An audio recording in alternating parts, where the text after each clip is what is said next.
नमस्कार, सबसे बड़ा मुद्दा देख रहे हैं आप। मैं हूं आपके साथ शुभम त्रिपाठी। ज्ञानवापी मस्जिद के सर्वे का वीडियो लीक होने के बाद ये तो तय हो गया कि वजू खाने में जो मिला वो फव्वारा तो नहीं है और इस मामले में अब साधु संतों ने मोर्चा खोल दिया है।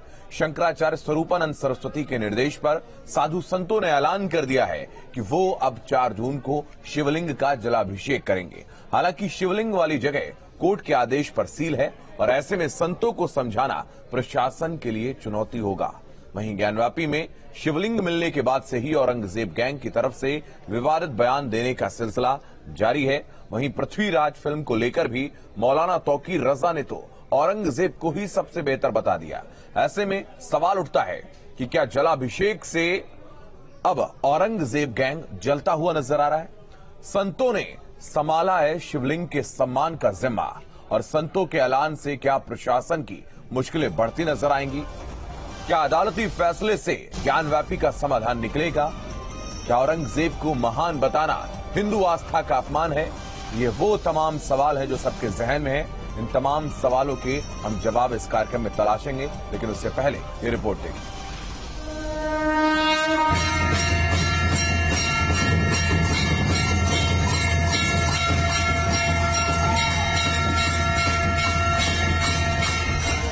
वाराणसी के ज्ञानवापी मस्जिद में मिले शिवलिंग की आकृति को लेकर अब संत समाज ने भी जमीन पर उतरने का ऐलान कर दिया है। शंकराचार्य स्वरूपानंद सरस्वती के शिष्य और विद्या मठ के महंत स्वामी अभिमुक्तेश्वरानंद ने ऐलान किया है कि वे शनिवार यानी 4 जून को ज्ञानवापी के अंदर जाकर कोर्ट के आदेश पर सील किए हुए हिस्से में स्थित शिवलिंग की पूजा अर्चना करेंगे। इस दौरान उनके साथ काशी के साधु संत भी शामिल रहेंगे। कब जा रहे हैं गुरुजी? शनिवार को हम जा करके पूजा करेंगे। शंकराचार्य जी महाराज का हमको आदेश है कि जा करके पूजा अर्चना समस्त सनातन धर्मियों की ओर से करो, तो हम आए। ज्ञानवापी में शिवलिंग मिलने के बाद कोर्ट के आदेश पर उस जगह को सील कर दिया गया। वहां किसी के भी जाने पर पाबंदी है और ऐसे में प्रशासन के सामने संतों को परिसर में जाने से रोकना एक बड़ी चुनौती होगा। इस पर स्वामी अभिमुक्तेश्वरानंद ने कहा कि धर्म के मामले में कोर्ट दखल नहीं दे सकता। कोई व्यक्ति कहाँ तक नहीं जा सकता है, ये तो निर्धारण नहीं किया ना उन्होंने। तो जहाँ तक जा सकता है वहाँ तक जाएगा, जो कर सकता है वो तो करेगा। आपके सामर्थ्य में जो कुछ है, अगर आप उसको करते हैं तो पूरा किया गया माना जाता है। तो अगर एडमिनिस्ट्रेशन आपको रोकती है, जाने नहीं देती है? भाई, एडमिनिस्ट्रेशन से हमारा कोई विरोध थोड़े है। हम एडमिनिस्ट्रेशन को अपनी भावना कहेंगे। हमको भरोसा है कि एडमिनिस्ट्रेशन हमारी भावना को समझेगा। सर्वे के लीक वीडियो में साफ दिख रहा है कि वजू खाने में शिवलिंग जैसी आकृति है, जिसे कुछ लोग फव्वारा भी कह रहे हैं। इस बात का जवाब भी स्वामी अभिमुक्तेश्वरानंद ने दिया है। मुसलमान कह रहे हैं फव्वारा है। हमने अभी आपको बता दिया, दिखा भी दिया, चित्र भी दिखा दिया कि हमारे एक देवता ऐसे हैं जिनके माथे से गंगा की धारा निकलती है। तो जो आदमी उनको शिव नहीं कहना चाहता वो फव्वारा ही तो कहेगा। तो मुसलमान भी फव्वारा कह रहे हैं, माने इनके ये वो देवता हैं जिनके माथे से धारा पानी की निकलती है, तो वो भी तो शिव ही कह रहे हैं, प्रकारांतर से कह रहे हैं। तो इसलिए कहाँ समस्या है? एक तरफ काशी में संतों ने शिवलिंग पर जलाभिषेक का फैसला लिया है, तो वहीं कुछ ऐसे भी हैं जो काशी विश्वनाथ मंदिर को तोड़ने वाले औरंगजेब की तारीफ के कसीदे पढ़ रहे हैं। दरगाह आला हजरत के मौलाना तौकीर रजा ने एक विवादित बयान देते हुए कहा कि औरंगजेब से बेहतर किरदार दूसरा नहीं मिलेगा। मैं कहता हूँ जिस तरह पृथ्वीराज बनाई गई है, इस तरह पढ़कर देखो, ईमानदारी से पढ़कर देखो, औरंगजेब से बेहतर किरदार हिंदुस्तान में तुम्हें दूसरा मिलेगा नहीं। दरअसल ज्ञानवापी की सर्वे की लीक वीडियो में शिवलिंग मिलने के बाद से ही औरंगजेब गैंग तिलमिलाया हुआ है। ओवैसी ने वीडियो की सत्यता पर ही सवाल खड़े कर दिए थे। तो वहीं अब तौकीर रजा औरंगजेब की तारीफ करके हिंदुओं की आस्था का अपमान कर रहे हैं। Team news state.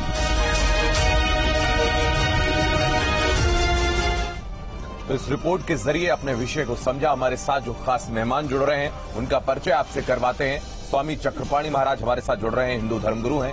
चंचल यादव समाजवादी पार्टी के प्रवक्ता हमारे साथ हैं और मोहसिन राशन मुस्लिम धर्मगुरु हमारे साथ जुड़ेंगे। विवेक शंकर तिवारी वकील हैं हिंदू पक्ष के और राकेश त्रिपाठी बीजेपी प्रवक्ता हमारे साथ जुड़ रहे हैं। आप सभी का बहुत स्वागत है। तो सबसे पहले स्वामी चक्रपाणी जी महाराज, मैं आपके पास आऊंगा। काशी में संतों ने जो युद्ध घोष किया है, जो धर्म युद्ध की शंख को उन्होंने बजाया है और कह रहे हैं कि अब उस शिवलिंग का हम जलाभिषेक उन पर करने जाएंगे। कैसे देखते हैं इसको आप? रूप से जब स्पष्ट हो गया कि वही मंदिर है जिसको 1585 में महाराजा टोडरमल ने पंडित नारायण भट्ट जी के निर्देशन में बनाया था और वो शिवलिंग मिल गया, तो निश्चित रूप से स्वाभाविक है कि शिवलिंग मिल गया तो ये जो हिंदू है, सनातनी है, वो कैसे देखते रह जाएंगे अपने बाबा को। तो इसलिए उस पे जलाभिषेक होना चाहिए, उनकी पूजा होना चाहिए। और जब वहां पे वजू करने से रोक भी दिया गया वैसे भी, तो इतने सैकड़ों वर्षों के बाद जब स्वयं हिंदू समाज, पूरा विश्व देख रहा है, सनातनी देख रहे हैं कि हमारे भगवान भोलेनाथ बैठे हुए हैं, तो स्वाभाविक है कि हर भक्त चाहेगा कि जलाभिषेक वहां पे करे, वहां पूजा पाठ करे विधि द्वारा और कर्मकांड के तरीके से अपना अपनी आस्था जो मामला है वो अदालत में भी विचाराधीन है, तो क्या ये कदम उचित होगा? नहीं, विचाराधीन है माननीय कोर्ट में, लेकिन माननीय कोर्ट ने वहां पे वजू करने से रोक दिया और इस बात को माना कि वहां पे शिवलिंग, जब शिवलिंग है तो स्वाभाविक है कि पूजा हमें करने का अधिकार हमारा मौलिक अधिकार है। तो इसलिए कोई भी संत या हर सनातनी व्यक्ति जो भगवान शिव में आस्था रखता है उसको पूजा करने का अधिकार दिया जाना चाहिए और हर संतों का दायित्व है कि वो जाए और वहां पे जलाभिषेक करे और माननीय कोर्ट को भी उसमें संतों की और हिंदू समाज की भावना को सम्मान करना चाहिए। जैसे उन्होंने वहां पे वजू करने से सबको रोक दिया और वहां सुरक्षा कर दिया, इसी प्रकार एक कायदे से एक उसके कुछ विकल्प निकाल करके पूजा करने का अधिकार दिया जाना चाहिए। और अगर ऐसे में स्वामी जी प्रशासन रोकता है तो फिर संतों का क्या कदम होगा? नहीं, आपकी आवाज नहीं आई, क्या बोल रहे थे? मैं ये कह रहा हूं कि अगर संतों को प्रशासन रोकता है तो फिर क्या कदम होगा आगे का?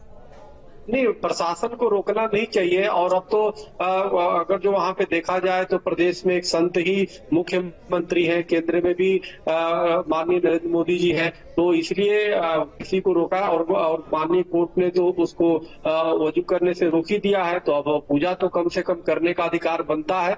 और अगर नहीं, क्योंकि देखिए मुगल जो विदेशी आक्रांता जो जब आए उसके पहले हमारा देश सोने की चिड़िया था, विश्वगुरु हुआ था और कहीं न कहीं देवी देवताओं का जिस प्रकार से अपमान हुआ और काशी को 1193 में जिस प्रकार मोहम्मद गोरी ने लूटा, 1600 ऊंटों पे सोना लेकर के गया, कुतुब दिलेबक ने किस तरह लूटपाट की, फिर उसके बाद इन्होंने 18 अप्रैल 1669 को फतवा जारी करके मंदिरों को तोड़ा। इतिहास लोगों को जानना चाहिए, पढ़ना चाहिए और उससे संबंधित जो भी दस्तावेज मौजूद हैं उसको प्रचारित भी करना चाहिए। मैं वापस आपके पास आऊंगा। बीजेपी से हमारे साथ राकेश त्रिपाठी इस वक्त मौजूद हैं। राकेश जी, आपके पास आऊंगा। इस वक्त देश में एक नई बयार चल रही है। देश में जो आक्रांता है उनको महान बनाने की और बताने की एक कवायद की जा रही है। औरंगजेब को महान बताया जा रहा है। औरंगजेब की मजार पर लोग जा रहे हैं, वहां पर जाकर माथा टेक रहे हैं और कुछ लोग औरंगजेब को महान बता रहे हैं और कह रहे हैं कि उनसे बेहतर किरदार हिंदुस्तान में नहीं मिलेगा। कैसे देखते हैं इसको?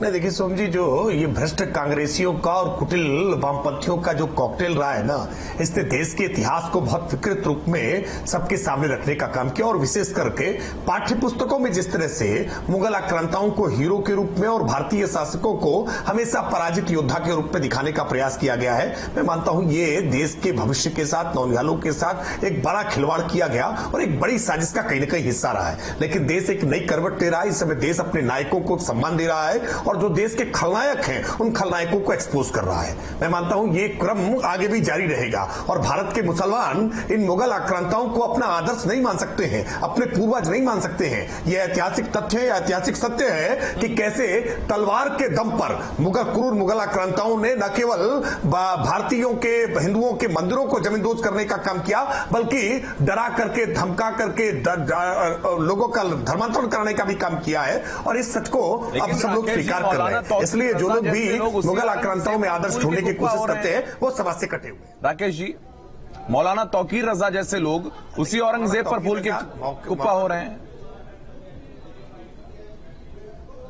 नहीं, मौलाना तौकीर रजा जैसे लोग अप्रासंगिक हो रहे हैं। वो जिस कांग्रेस पार्टी के साथ जुड़े थे, उस कांग्रेस पार्टी का क्या हश्र हुआ है, ये हमने उत्तर प्रदेश के विधानसभा चुनाव में देखा है। इस प्रकार के कट्टरपंथी जुबान उपयोग करने वाले, चाहे वो असदुद्दीन ओवैसी हो, चाहे वो आजम खान हो, चाहे वो शफीकुर रहमान बर्क हो, चाहे वो एसटी हसन हो, एक लंबी सिलसिलेवार श्रृंखला है ऐसे भड़काऊ भाईजानों की। लेकिन इन भड़काऊ भाईजानों की बात का अब जनता कॉग्निजेंस नहीं लेना चाहती है, उसको संज्ञान नहीं ले रही है। मैं मानता हूं सबका साथ, सबका विकास, सबका विश्वास और सबका प्रयास जो प्रधानमंत्री जी ने मूल मंत्र दिया है, देश इसके रास्ते पर आगे बढ़ रहा है। और आज जितनी बातें ज्ञानवापी को लेकर के कही जा रही हैं, हम समाज की इन सभी भावनाओं का बहुत आदर करते हैं, लेकिन इस बात की अपेक्षा करते हैं कि सबको मिलकर के कानून का पालन करना चाहिए। क्योंकि मामला सबजुडिस है, कोर्ट के सामने भी विचाराधीन है। ऐसे में किसी प्रकार का ऐसा कोई कदम सांप्रदायिक सद्भाव को बिगाड़ने के लिए एक कारक बन जाएगा। शंकर तिवारी जी हमारे साथ इस वक्त बने हुए हैं। विवेक जी आपके पास आएंगे। जिस तरीके से अब एक आह्वान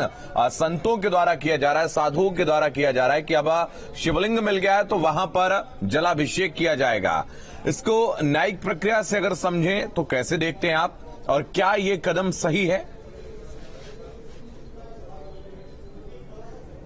देखिए, हिंदू समाज से जुड़े जितने लोग हैं सबको दर्शन पूजन करने का अधिकार प्राप्त है। मेरी आवाज आ रही है? बिल्कुल, मैं सुन पा रहा हूं, स्पष्ट सुन पा रहा हूं। हिंदू समाज से जुड़े जितने भी लोग हैं सबको दर्शन पूजन करने का अधिकार प्राप्त है जी। ऑनरेबल सुप्रीम कोर्ट ने एक ऑर्डर पारित किया 17 मई 2022 को, जिसमें उन्होंने यह आदेश दिया है कि शिवलिंग जैसा बताया गया उसको संरक्षित किया जाए और नमाज पूर्व की भांति, चूंकि सिविल जज सीनियर डिवीजन ने 20 लोगों को नमाज पढ़ने के लिए एक निर्धारित सीमा तय कर दिया था, तो उस आदेश के खिलाफ सर्वोच्च न्यायालय में प्रतिवादी पक्ष के लोग गए और उसी पर यह आदेश पारित हुआ है।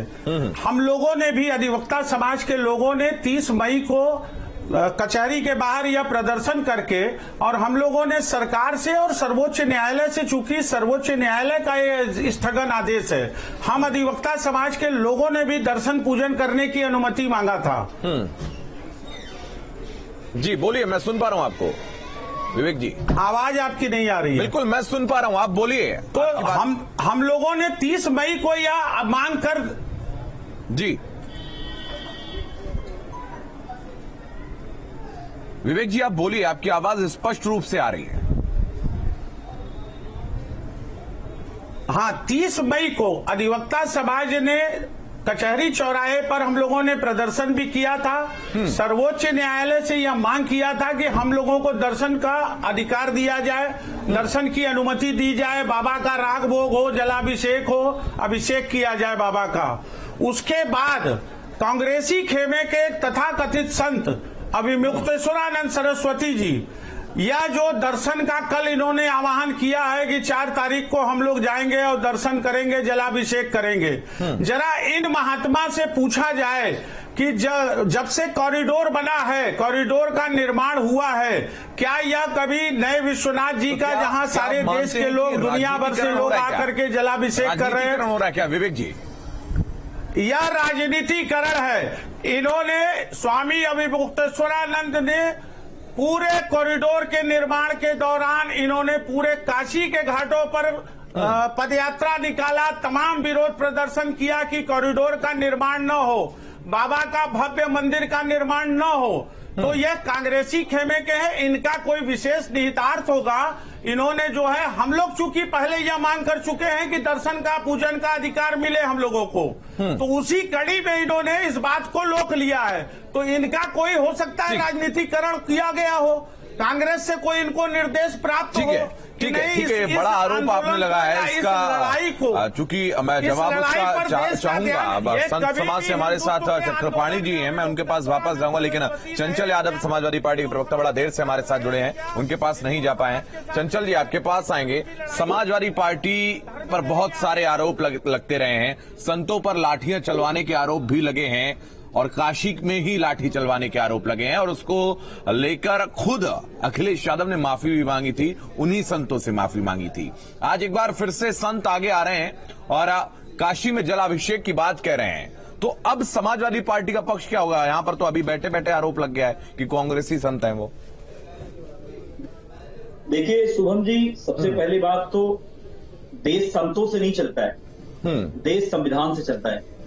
और हिंदुस्तान का संविधान इतना मजबूत, इतना सशक्त है, उसमें देश के हर एक नागरिक को विश्वास करना चाहिए। और वही एक ऐसी व्यवस्था है जो पूरे देश को चलाने का काम करती है, चाहे वो संत हो, महात्मा हो, चाहे कोई भी हो, मतलब पूरे हिंदुस्तान में कोई भी एक शख्स हो, वो सबके लिए संविधान एक जो है संविधान के चाहे वो मौलाना या मौलवी भी हो, ये भी मानते हैं आप, चाहे वो मौलाना, हाँ कोई भी हो, संविधान से बड़ा कोई नहीं हो सकता है।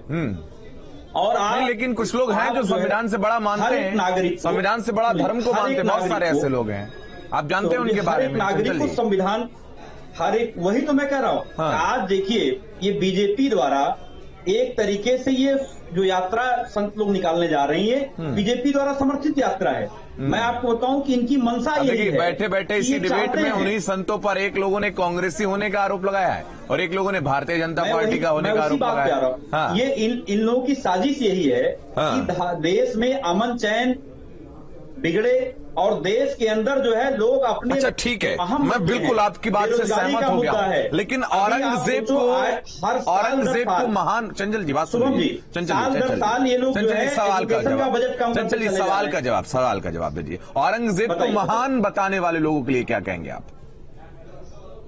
औरंगजेब को महान बताने वाले लोग, उनसे पूछे सवाल। नहीं, पार्टी आपका जवाब, विपक्ष में बैठे भाई, मैंने कहा कि समाजवादी नंबर 2 की पार्टी है आप। हाँ, कानून में विश्वास करती है, संविधान में विश्वास करती है, संविधान सम्मत जो भी व्यवस्था होगी समाजवादी पार्टी। औरंगजेब महान है या नहीं, ये इतना बताइए चंचल जी, औरंगजेब महान है या नहीं?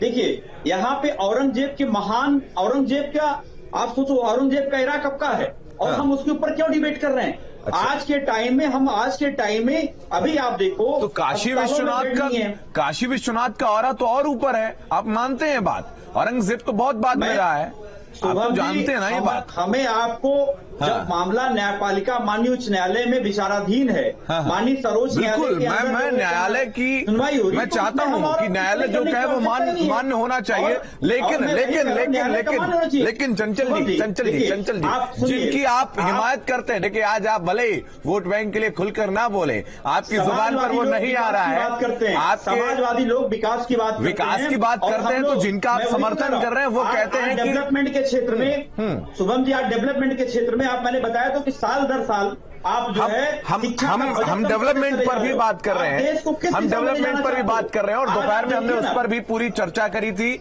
और जिस तरीके से ग्राउंड सेरेमनी जो हो रही है उस पर भी हम चर्चा कर रहे हैं। हाँ, जब भी चलने बैठो आप, कभी डेवलपमेंट के ऊपर आप नहीं बैठते? हम करते हैं, हम करते हैं, करिए ना। ग्राउंड ब्रेकिंग सेरेमनी हो रही है, हमने उस पर बहुत विस्तृत रिपोर्ट दिखाई है आज। लेकिन हम जिस विषय पर चर्चा कर रहे हैं, देखिए ये कोई नजरअंदाज करने वाला सब्जेक्ट नहीं है चंचल जी, नजरअंदाज करने वाला सब्जेक्ट ये नहीं है। चलिए ठीक है, नहीं दे रहे हैं आप जवाब, नहीं दे रहे हैं। चक्रपाणी महाराज, मैं आपके पास आऊंगा, सवाल आपसे यही है कि जिस तरीके से इस वक्त आपने देखा संतों के आवाहन के बाद 2 आरोप लगे हैं, आप बीजेपी के एजेंट हैं, आप कांग्रेस के एजेंट हैं, आप चूंकि यहां पर संत समाज से बैठे हैं, कैसे देखते हैं इसको, इस आरोप को?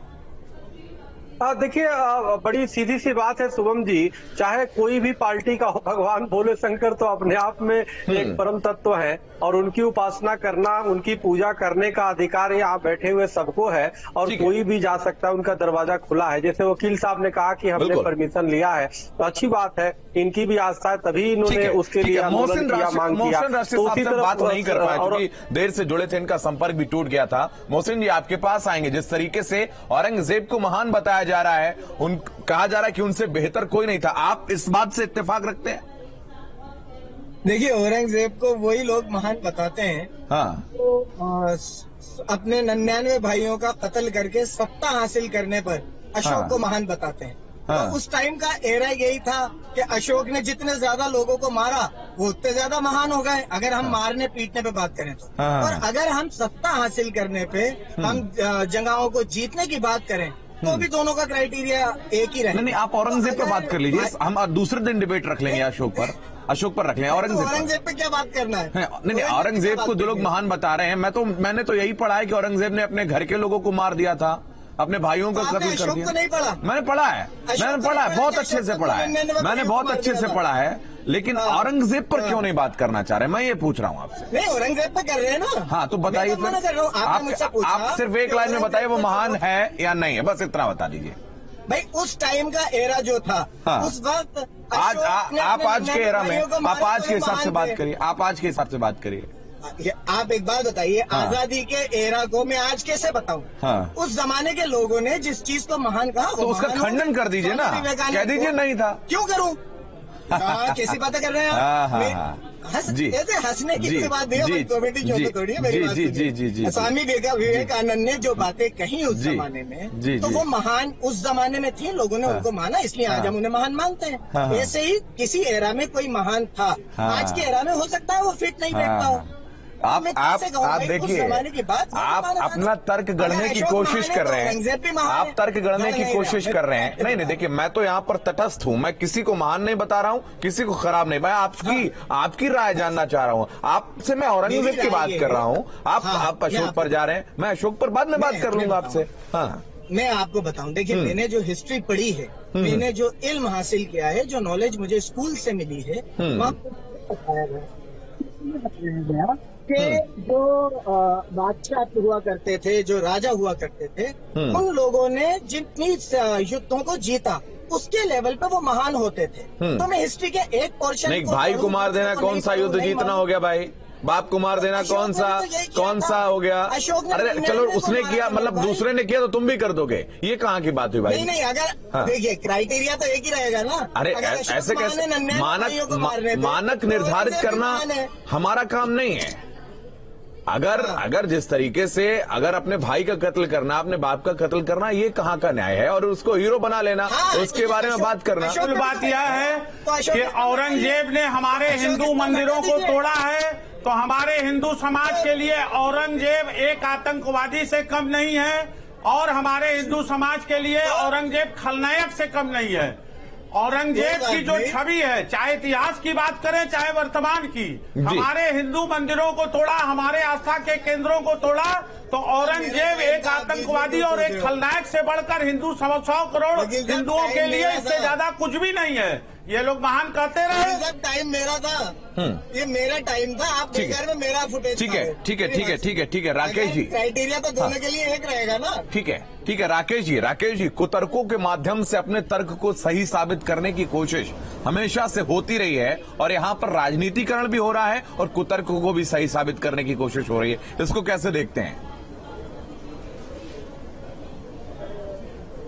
मैं इस बात को फिर स्थापित करके कहूंगा कि भारत का आम मुसलमान अपने आप को मुगलों के साथ कनेक्ट नहीं करता है, अपने अब्बाजान उनको बताने का प्रयास नहीं करता है। हाँ, ये कुछ लोग भटके हुए लोग हैं जिनको अभी भी मुगलों के अंदर अपने पुरखे दिखाई पड़ते हैं। मुगल विदेशी आक्रांता थे जिन्होंने भारतीय संस्कृति को छिन्न भिन्न करने के लिए बड़ा क्रूर प्रयास किया है, जिन्होंने आस्था के साथ इतना खिलवाड़ किया है, अपनी परिचित्री क्रूरता की पराकाष्ठाएं की हैं, जो इतिहास में दर्ज है, उसके तमाम अभिलेख मौजूद हैं। उसके बावजूद अगर कोई उन्हें हीरो बनाने की कोशिश करता है तो आने वाली पीढ़ी को कहीं न कहीं वो नुकसान पहुंचाने का प्रयास कर रहा है। मैं इसलिए बहुत आग्रहपूर्वक कहूंगा कि ऐसे सभी लोग जो भारतीय मुसलमान हैं वो अपने मूल को पहचाने। वास्तविकता से ये सच है कि एक कालखंड ऐसा था जब तलवार की नोक पर डरा करके, धमका करके धर्मांतरण किया गया है।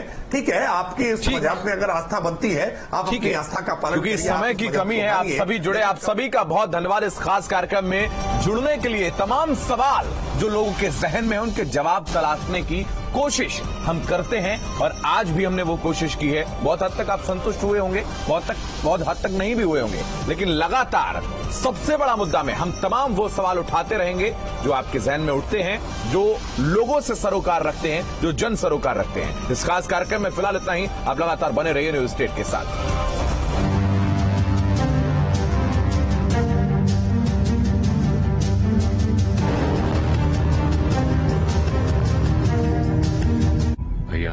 सूरज ढला नहीं।